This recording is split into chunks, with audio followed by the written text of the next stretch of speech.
मैं वीरेंद्र कुमार, ग्राम गोसाई बिघा, पोस्ट जीविक केंदुआ, थाना सिरदल्ला, जिला नवादा का निवासी हूँ। मैंने उच्च विद्यालय बजरा, पोस्ट जोड़, थाना हिसुआ, जिला नवादा में वर्ष 2008 से जनवरी 2018 तक अध्यापन का काम किया।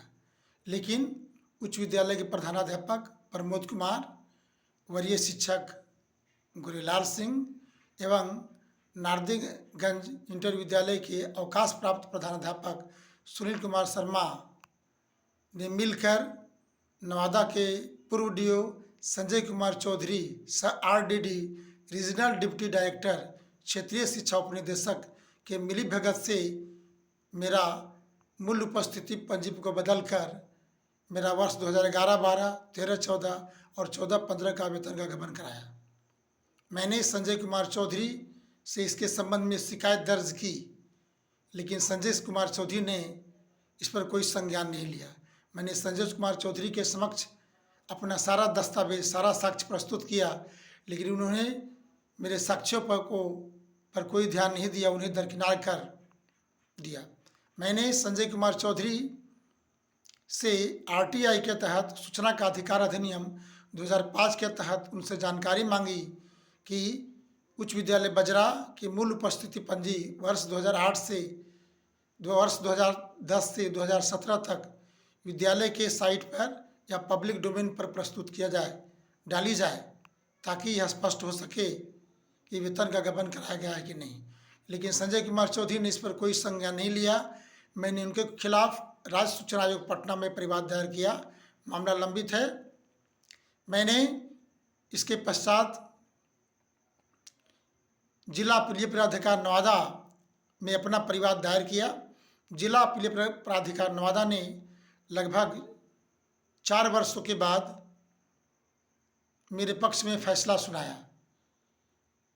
जिला अपीलीय प्राधिकार नवादा के पीठासीन पदाधिकारी ने अपीलार्थी वीरेंद्र कुमार को 15 दिनों के अंदर वेतन भुगतान करने का आदेश दिया, लेकिन विद्यालय के प्रधानाध्यापक प्रमोद कुमार, वरीय शिक्षक गुरेलाल सिंह, नवादा के पूर्व डीओ संजय कुमार चौधरी, संयोजक सुनील कुमार शर्मा, इंटर विद्यालय नारदीगंज ने इस पर कोई संज्ञान नहीं लिया, ने इस पर कोई कृत कार्रवाई नहीं की।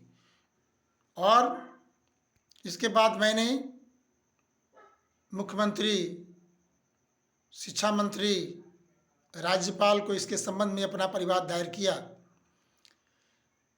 तो मैं जानना चाहता हूं कि जब तक किसी भी सही फैसले के लिए जब तक सही साक्ष्य नहीं मिलता है तो फैसला कैसे हो सकता है।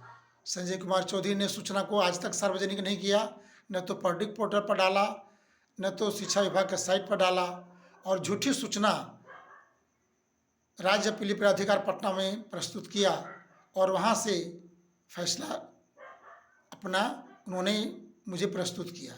तो मैं जानना चाहता हूं कि किसी ही फैसले पर पहुंचने के लिए पक्ष और विपक्ष दोनों को अपना साक्ष्य प्रस्तुत करना होता है, लेकिन राज्य अपीलीय प्राधिकार पटना में मुझे अपना साक्ष्य रखने का मौका नहीं दिया गया, न तो मुझे किसी तरह की सूचना दी गई और झूठा फैसला मेरे पास प्रस्तुत किया गया। नवादा के वर्तमान डीओ और पूर्व डीओ आज तक इस पर कोई संज्ञान नहीं लिया और न तो मुझे सूचना उपलब्ध कराई। यह भारतीय संसद द्वारा पारित अधिनियम का खुला उल्लंघन है। मैंने नवादा के वर्तमान DMSP, नवादा के पूर्व DMSP से हजारों बार आवेदन दिया, लेकिन उन्होंने मेरे आवेदनों पर कोई संज्ञान नहीं लिया, न तो कृत कार्रवाई की। मैंने SC/ST कमीशन पटना, शिक्षा मंत्री, मुख्यमंत्री, सारे जगह आवेदन दिया, लेकिन इस पर कोई कृत कार्रवाई नहीं की गई। तो मैं जानना चाहता हूं कि जब तक साक्ष्य सही नहीं प्रस्तुत होता है तब तक फैसला कैसे मिलता है। इसलिए मैं जानना चाहता हूं कि कोई शिक्षक इतना मेहनत से काम करते हैं, विद्यालय में अध्यापन का काम करते हैं, उन्हें पारिश्रमिक नहीं दिया जाए। नवादा के DM और SP भी, नवादा के SP साहब से भी मैंने हजारों बार FIR करने के लिए आवेदन दिया, लेकिन उन्हें मेरे आवेदन पर कोई कृत कार्रवाई नहीं की, कोई संज्ञान नहीं लिया, न तो कोई विचार किया, न तो कोई जांच करवाई। मैं जानना चाहता हूँ बिहार के शिक्षा मंत्री से, मुख्यमंत्री से, क्या SC/ST परिवार का सदस्य होना, SC/ST परिवार में जन्म लेना क्या गुनाह है, क्या अपराध है?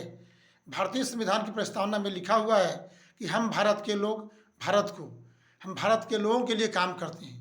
तो यदि लोक सेवक भारत के लिए, जनता की सेवा के लिए काम नहीं करेंगे तो उन्हें न्याय कैसे मिलेगा? क्योंकि जो भी हमारे लोक सेवक हैं, all are the public servants, ये हमारे सेवक हैं, वे हमारे शासक नहीं हैं। वे जनता की शिकायतों को सुनते हैं, उनका निपटारा करते हैं, उनका समाधान करते हैं। तो आज तक मेरी शिकायतों को नहीं निपटाया किया गया।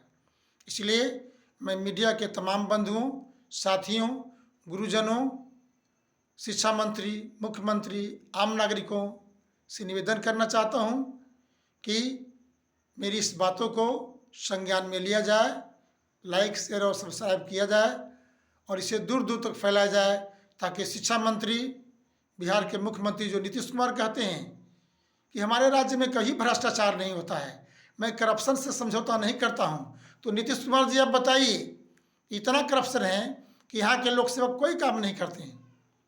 सोचिए, अब RTI का जवाब नहीं दिया जाता है। RTI क्यों बना? भ्रष्टाचार पर नियंत्रण करने के लिए, लेकिन RTI का सारे पदाधिकारी खुल्लम खुल्ला उल्लंघन करते हैं। मैंने निदेशक महोदय, बिहार के निदेशक महोदय को हजारों बार पत्र लिखा, उन्होंने न तो मामलों को जांच करवाया। निदेशक महोदय DO को देते हैं, DO देते हैं प्रधानाध्यापक को। इसी तरह 5 साल से मामला गोल मटोल चल रहा है। तो न्याय कौन दिलाएगा? Who will provide justice to the applicant? तो मैं जानना चाहता हूँ, मैं संजय कुमार चौधरी से निवेदन करना चाहता हूँ, यदि आप में हिम्मत है, आप में साहस है, जो क्षेत्रीय उपनिदेशक हैं, इतने बड़े पद पर आसीन हैं और एक शिक्षा का पैसा कवर करवाते हैं, अगर आप में साहस है, आप में शक्ति है, आप ईमानदार हैं, आप सही हैं, तो शिक्षा विभाग के साइट पर मूल उपस्थिति पर 10 से 17 तक अपलोड किया जाए। आप क्यों नहीं कर रहे हैं? इसका मतलब आप भ्रष्टाचार में लिप्त हैं। इसलिए मैं चाहूँगा कि निगरानी विभाग से, विजिलेंस डिपार्टमेंट से, सेंट्रल विजिलेंस कमीशन और इकोनॉमिक ऑफेंस यूनिट पटना या निगरानी विभाग से संजय कुमार चौधरी की अवैध संपत्ति की जांच कराई जाए, क्योंकि उन्होंने मेरा वेतन का गबन कराया, उन्होंने काली कमाई से पैसा जमा किया है। इसलिए ऐसे भ्रष्ट लोक सेवकों, ऐसे भ्रष्ट पदाधिकारियों के खिलाफ SC/ST के तहत मुकदमा दर्ज किया जाए और प्रार्थी को, आवेदक को शीघ्र न्याय दिलाने की कृपा की जाए। जय हिंद, जय भारत।